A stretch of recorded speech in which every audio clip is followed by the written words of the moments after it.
Ini yang provokatif dulu itu ya.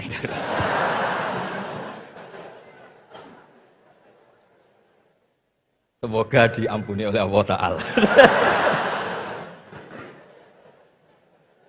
Begini, satu itu saya tidak medsosan, tapi ya dengar-dengar laporan macam-macam lah tentang sekian pihak itu.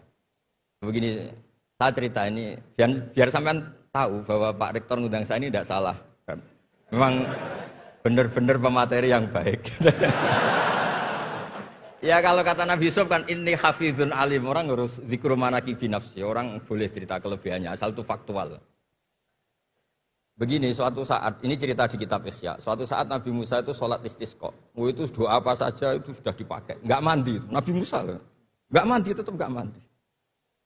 Kata Allah, inna fihim namaman, di komunitas anda yang ikut sholat itu ada yang tukang adu-adu, namam, provokator.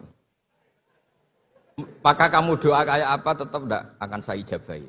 Nabi Musa, ya gampang Gusti, tunjukkan orang itu siapa, nanti saya usir dari majelis.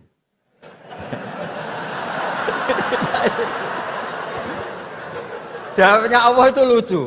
Saya ini orang yang mengharamkan namam, mengharamkan namimah. Kalau saya menunjuk orang itu berarti saya juga namam.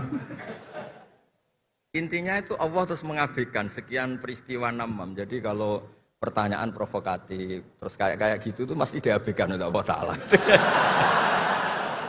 Karena nanti repot itu. Repot. Memang saya termasuk Gus yang asli itu jelas kalau itu.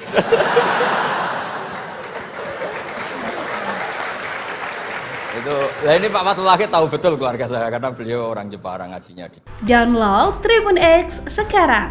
Menghadirkan lokal menjadi Indonesia.